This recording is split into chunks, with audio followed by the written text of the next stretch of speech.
I'm Dov, and today I'm back with more Total War Warhammer 2 online action. We're here with Bretonnia, going to be taking on the green skins, so let's go ahead and jump straight to the army composition. My force is going to be led by the Enchantress up on Silveron here. She's got Earthblood and Regrowth for just the basic healing kit, as well as Mist of the Lady, of course, which she does need to be in melee to proc. She's also got Arcane Conduit, Favor of the Fae for that plus 44 melee attack, as well as the Chalice of Potions for the double bombardment. We've got two Grail Guardians to hold up the center with two Peasant Archers with Pox Arrows. The infantry line will be fairly familiar if you've seen a lot of my other builds. We've got five Spearmen at Arms with shields, two Pole Arms, and a Grail Relic. We've also got two Grail Knights out on the flanks, and that's about it. So let's go ahead and take a look at the green skin horde arrayed against us here. We've got two units of Orc Boys up front as meat shields, two units of Black Orcs with the 8-peak loonies here in the center, Night Goblin Archers and Rusty Heirs with a unit of Biggins in the sweeper. We've got an Orc War Boss with a Night Goblin Big Boss on a Spider, as well as a Night Goblin Shaman, two Orc Boar Boy Biggins, one here and one there, and two Spider Riders with two Savage Orcs out to the flanks. Pretty solid, balanced green skin list, so let's go ahead and watch what happens. Right off the bat, we're going to be trying to bait these spiders into an unfavorable engagement. You can see we were pulling forward there a little bit with these Grail Knights and now pulling back. If we can get a downhill charge, you can see there's kind of a slight slope here. We'll just crush those Spider Riders without too much fuss. My goal is, because I'm assuming my opponent wants to back up the Spider Riders, use them to break the charge and apply that poison, and then follow up with these Orc Boar Boy Biggins. So I want to take these Spider Riders off before he can really get the Orc Boar Boy Biggins in there. You can see the Grail Guardian's going to be pulling in for a quick charge in the center, just plowing into these Orc Boys. We're going to immediately switch them onto the Night Gobos and then pull back through the main line out on the flanks. Grail Knights just pulling back, not really needing to take that engagement head on just yet. You can see the Grail Guardians, after getting a nice charge, just immediately going to pull back through my own lines there. Over here, Grail Knights charging in face first, and these Orc Boar Boy Biggins, the Orc Boar Boy Biggins, although they do have anti-large armor piercing, are going to take a ton of damage here. We're also going to switch the Peasant Arrows, the Pox Arrows rather, out to the flanks. Over here on this side, unfortunately, the Goblin Big Boss broke the charge, which we were able to take him off almost immediately, but that did allow these Orc Boar Biggins to get a clean charge on there. That being said, we're going to drop in an Earthblood to help heal these guys. We've dropped Regrowth on the unit on the far side just to keep their health nice and healthy. Orc Boar Boy Biggins have been routed off, and now the Savage Orcs are taking some damage as well. However, these sneaky Spider Riders have crept on through. Mainline engagement is underway as well. You would expect the Orc Boys to just plow through the peasants here, and they are definitely working through them slowly but surely. You can see the Spider Riders getting on the Archers in the back line. A really nice Comet coming down in the main line, though, blasting some of these Black Orcs. In the center, it's mostly Grail Guardians against Black Orcs, which is not the greatest situation for me. Black Orcs will take a lot of damage here. We've also got the Enchantress, of course, applying that Perpetual Drain, just trying to drain away these Black Orcs. Over on the side, we've caught this other unit of Spider Rider Archers, going to be taking them off with the Grail Knights. Likewise, we've hooked around this unit of Grail Knights to deal with this unit of Spider Riders. Now that they are off the field, we need to start pressing the matter in terms of cycle charging my opponent with the Grail Knights on the infantry line. So we're going to get this Grail Knight up and around to charge the Savage Orcs there. This Grail Knight is going to go, I believe, either up or around, or maybe around this way. But yeah, you can see the Grail Knights immediately charging into these Savage Orcs here. Of course, the Grail Knights have magic attacks, so they will be circumventing that physical resistance, no problem. A little bit of a wimpy charge there, but they will be able to get some damage done. You can see the Perpetual Drains going down. That being said, the lady is currently fighting a whole bunch of Orc Boar Boy Biggins here, so the Enchantress definitely does not want any part of this. Unfortunately, the Grail Guardians are just a little bit out, so I'm going to try and path them forward and see if we can force a hole for the Enchantress to come through in just a moment. Meanwhile, out on the flanks, we've been able to clean up that Orc Boar Boy Biggin completely, and now going to be getting a clean charge onto this unit of Orc Boys right in the side. They'll probably break at that.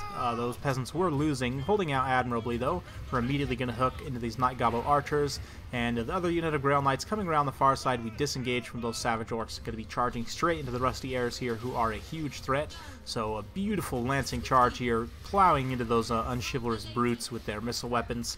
And yeah, going to be also unloading on these Savage Orcs out on the flanks with the regrouped Pox arrows.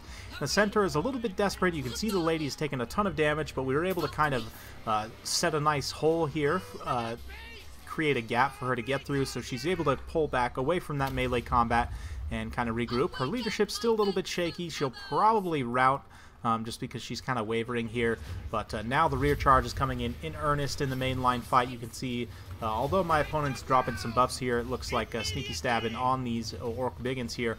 We're just going to be able to perpetually cycle charge back and forth, punting that Night Gobbo Shaman. Probably going to get surrounded and beat up by Grail Knights at this point. The Night Goblin Shaman is continuously stealing magic away from the Fey Enchantress every time he casts a spell, so I probably honestly should have been targeting him down sooner, but you can see the balance of power starting to tilt more and more in my favor as we've dealt with a lot of the greenskin units at this point. There's really only this one kind of half-health unit of Black Orcs and the Orc Biggins as well. We're going to have the lady, now that she's regrouped, drop one more Chalice of Potions in here, so we'll go ahead and watch as that comet drops from the sky. Going to be doing a ton of damage to those Black Orcs. Didn't actually take out too many unit models, but it did a ton of HP damage there, allowing these Grail Guardians to still just hang around and get the damage done. Grail Knights finishing off those Night Goblins, or that Night Goblin Shaman rather. A lot of these other units are going to shatter. So at this point, it's mostly just the Orc War Boss, these Orc Biggins, and the Black Orcs here in the center. Yeah, my Grail Knights, Grail Guardians, one unit still holding out. Grail Knights are now going to come in for one last rear charge, and that should be enough to push back the green tide here. So very well played to my opponent. Hope you guys enjoyed watching this battle. I know a lot of you guys are huge fans of Bretonnia. Honestly, they're one of my favorite factions aesthetically and thematically. They're just super cool. These kind of superhuman Knights of the Lady here, so we'll soak up some of this cinematic action as we finish up the battle here. And yeah, that's it. So well played to my opponent.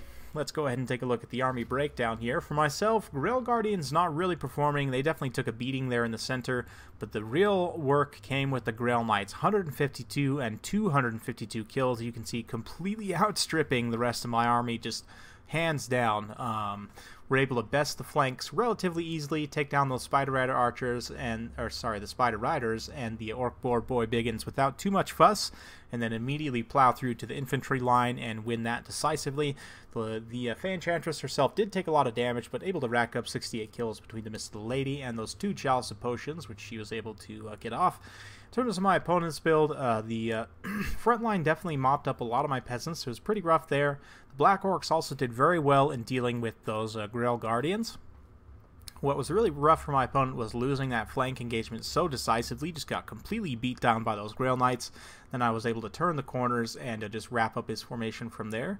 So in terms of this particular matchup, the lore of the Little Wa is pretty good, but let's go ahead and talk about a couple things in terms of the Greenskins. I do think this is one of the more favorable matchups for Bretonnia, just because the Greenskins tend to struggle somewhat with elite tier shock cavalry. So let's go ahead and just quickly take a look at the custom battle screen, and we can kind of talk about some things.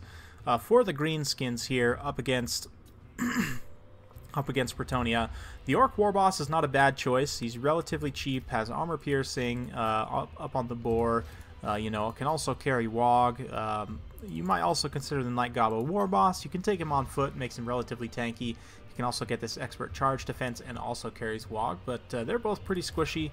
Honestly, I like to take either Wurzag for Lore of the Big Wog here, and we'll go ahead and talk about why.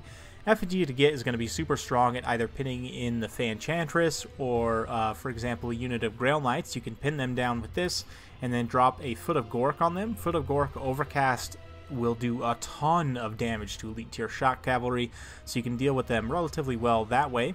Likewise, Fists of Gork also gives magic damage with 26 melee attack and defense. So you cast that Fist of Gork on, let's say, the Broken Tusk mob, and all of a sudden they'll trade extremely cost effectively with Grail Knights, if not beating them outright. So that's one of the reasons why I like to pick Wurzag here. The rest of the spells, you can bring if you really want to proc the Bonewood Staff and some other things.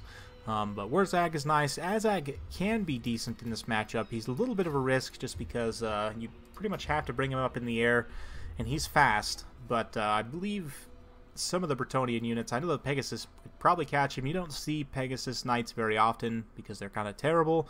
But Fate Abuna here and Spirit Leech would potentially be very useful. The fact that Azag is so fast means that if you're on top of your micro, you can usually stay out in front of like a Lewin, for example. But it is a little bit risky against Bretonnia. I definitely like the pick of the Orc Boarboy Biggins. I think you need to cut some costs, though, and find the extra funds to go with the Broken Tusk Mob for one of your choices.